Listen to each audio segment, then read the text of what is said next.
Noite 2, que é o Thiago PS, Clube FI. E no vídeo de hoje eu vou apresentar para vocês a minha calculadora de reinvestimento para FIIs de papel. Pois bem, uma dúvida recorrente entre os investidores de fundo de papel é o quanto eles devem reinvestir dos seus rendimentos para não terem essa renda corroída pela inflação, ou seja, eles não perderem poder de compra com o passar dos anos. Pois, como eu espero que vocês saibam, no fundo de papel temos distribuição tanto dos juros quanto da correção monetária. Então, se você for gastando 100% do que recebe dos fundos de papel, com o passar dos anos, esse rendimento, como ele não vai crescer nominalmente, ele acaba perdendo poder de compra se você não faz um reinvestimento dele. Pois bem, a primeira coisa, se você ainda se encontra na fase de acumulação, assim como eu, que sou jovem, ou seja, você ainda está trabalhando, você ainda tem a renda ativa, é a sua principal fonte de renda, renda ativa, ou seja, trabalho, você ainda está aportando, eu não vejo sentido algum em você não reinvestir 100% dos seus rendimentos, principalmente se você for um assalariado como eu. Pois eu imagino que investimentos, na minha cabeça, ele serve para você obter a liberdade financeira.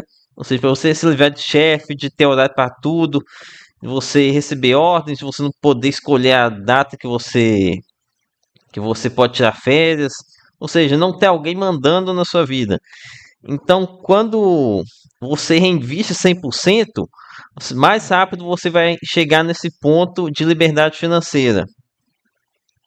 Por isso que eu acho que considerar os rendimentos como parte da sua renda é um mero reforço mental.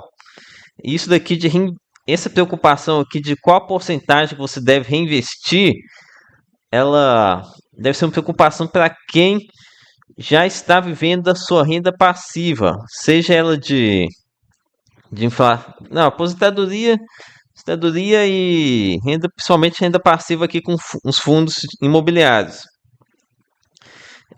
Tudo bem, vamos aqui agora para a minha planilha para ensinar vocês como utilizar ela. O funcionamento dela é bem simples. Ela vai pegar aqui da aba raio-x esse dado aqui da quantidade da sua carteira, da quantidade de fundos dela. O VP ela vai pegar aqui também da própria planilha da minha base de dados. E o que você vai ter que inserir aqui é o IPCA do mês. E se você for mais criterioso, você pode colocar aqui também o IPCA de M-2. Por quê? Porque os fundos de papel eles têm uma defasagem de 2 meses para repassar a inflação, né? Então a inflação que agora estamos recebendo em abril, vamos receber em abril, vai ser a de fevereiro. E que no caso, eu estou falando que no mês de abril, essa renda daqui, ela é a renda que teve em março, ou seja, mais atrás ainda, seria de janeiro, que seria o mais didaticamente correto você colocar de janeiro. Mas se você não for tão criterioso assim, você pode colocar aqui o IPCA do mês, que também, e seguir essa lógica desse ponto adiante, também serve. Então, aqui tô recebendo a renda de abril, de março, né? Referente ao mês de março. Então, coloquei aqui o IPCA de março, que foi 0,16, agora em março de 2024.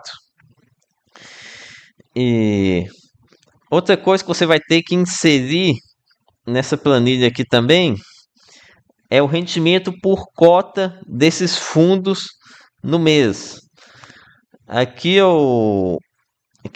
Essas células aqui em azul clarinho aqui são as células que você vai ter que inserir. Aqui eu deixo também que quem souber de alguma base de dados do rendimento por cota e disponibilizar assim, pode colocar aí nos comentários, ou então me manda um e-mail. É o thiagops1992@gmail.com.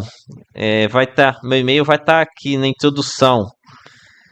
Qualquer coisa vocês me mandam lá. Se alguém souber de uma forma de ter banco de dados para ter acesso fácil a esse rendimento por cota aqui. E se eu tivesse dedicado exclusivamente a vida influenciador, eu mesmo poderia preencher isso daqui para vocês. Demanda um tempinho, mas dá para fazer. Então peço que vocês que curtam, se inscrevam e compartilhem o vídeo do canal para que eu consiga me dedicar a essa vida de fundos imobiliários e possa entregar mais conteúdo, deixar isso aqui preenchido, as informações bem atualizadinhas para vocês. Pois bem, com esses dados aqui preenchidos, a planilha vai calcular para vocês qual que foi a sua renda bruta desse mês e vai calcular aqui o DI e o IPCA, ela vai calcular a quantidade que você pode reinvestir, a quantidade que você pode gastar.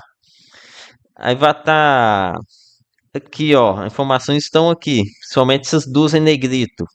Ele calculou que é a quantidade de renda que você teve no mês com fundos de papel e quanto que você deve reinvestir para manter seu poder de compra e o quanto que você está livre para você gastar.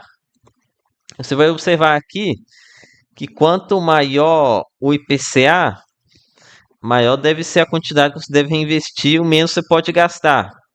Assim como quanto menor esse IPCA aqui, mais você vai poder gastar da sua renda. É claro que se o IPCA aqui for maior aqui, bem alto aqui, você vai poder gastar quase nada. Nesse exemplo aqui, você tem que, provavelmente, com esse IPCA alto aqui, a sua renda, o rendimento por cota também vai aumentar, né? Então, sobraria mais alguma coisa para você gastar. E seguindo o modelo mais didático, mais correto aqui, deveria ser utilizar o IPCA de janeiro, que foi a fonte da renda do mês de março, data com do final de março, né? Ou aqui dentro do mês de abril, que tem como base o março, que tem a necessidade de 2 meses. Então, temos que o IPCA de janeiro ser o mais educativo, mais correto utilizar o IPCA de janeiro, que daria para gente esse resultado aqui de investimento. Uma coisa que eu queria falar para vocês também é que, como eu sou jovem, tudo que entra de rendimentos para mim eu reinvisto. Como eu disse no começo, quem ainda está na fase de acumulação, não vejo sentido em gastar parte do rendimento. Eu reinvisto 100% do que recebo dos fundos imobiliários. Então eu fiz alguns testes aqui, mas efetivamente eu não testei não usei esse recurso efetivamente, pois para mim não faz sentido. No meu caso. Então, se vocês aí que forem utilizar, que estiver nessa fase de reinvestimento, eu peço que vocês, se vocês verem perceberem algum erro, se vocês tiverem uma sugestão de melhoria, vocês fiquem à vontade para deixar aqui nos comentários ou mandar lá naquele e-mail que está na introdução da planilha. E para quem não conhece minha planilha, vou fazer agora aqui uma apresentação de como ela funciona. Lá você vai ter que. Ela é uma planilha pública, tem algumas células que são liberadas. Mas o melhor funcionamento dela não é vocês acessarem ela aqui, igual tem aqui algumas pessoas utilizando ela. O ideal é vocês irem aqui em arquivo e criar uma nova cópia. Aí vocês vão ter uma cópia dessa planilha no seu Google Drive. E lá vocês não vai ter várias pessoas atualizando ela. Aqui o preenchimento dela é bem simples. Basta aqui nessa célula azulzinha a quantidade, vocês inserirem a quantidade de cotas da sua carteira de fundo de papel. Vou fazer aqui uma carteira imaginária aqui, por exemplo, com CDI 11, CDI 11. Aí ela calcula para você a sua exposição por segmentos, a sua exposição por indexadores, quanto que sua carteira tem de CDI, quanto que tem de PCA, e aqui também a sua taxa média da sua carteira. Aí você monta aqui, vai montando aqui e ela vai alterando com as quantidades de cotas que você tem. Que também ela apresenta o risco da carteira, que essa classificação aqui foi feita por mim aqui com a minha definição do nível de risco, a partir da minha opinião. E aqui um gráficozinho simples com a sua porcentagem de alocação. Bem, aqui tem essa outra coluna aqui, a verdinha, de preço médio, é caso você não queira utilizar o preço da cotação puxada pelo Google Finance. Aqui você pode colocar o seu preço médio de compra. Aí aqui no total financeiro ele considera o preço médio. Aí essa aqui é a raio-x. Tem aqui apoio raio-x, que é uma linha mais completa com os dados, que é a memória de cálculo. Aqui é caso você queira ver valores financeiros, quanto que você está.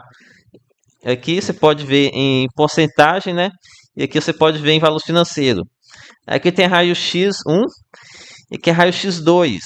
Qual que é a diferença entre uma e a outra? Nenhuma. Eu fiz uma cópia aqui, dupliquei elas. Por quê? Aqui você pode colocar a sua carteira atual e aqui você pode fazer uma simulação.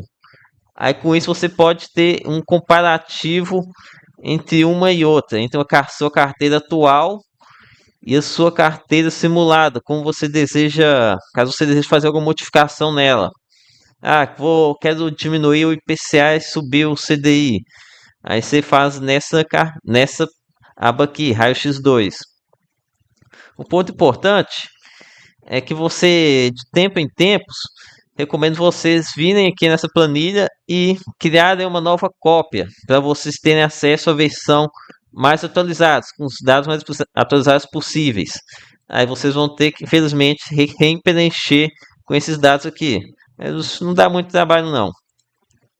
Outra ferramenta aqui é a Raio-X FIIs. Nela vocês podem vir aqui selecionar os fundos, vai ter uma seleção de informações, um compilado de informações para vocês, de forma bem didática aqui, informando, por exemplo, qual que é o gestor, a nota dada pela comunidade aqui, no entrevista que eu fiz, um formulário com a galera, a taxa de administração, a taxa de performance, quanto que é a Datacom, o nível de risco, o regime de distribuição, a despesa sobre receita, a minha classificação que eu dei para diversificação do fundo, aqui a exposição aos segmentos, indexadores, taxa média, bastante coisa. Tem outros recursos aqui que eu não vou falar, que se eu fosse falar tudo aqui o vídeo iria ficar muito longo. Mas então é isso, galera. Vocês comentem aí, me digam aí qual é que vocês acharam dessa ferramenta e me dê um feedback aí, indicando qualquer erro aí. Beleza? Até a próxima.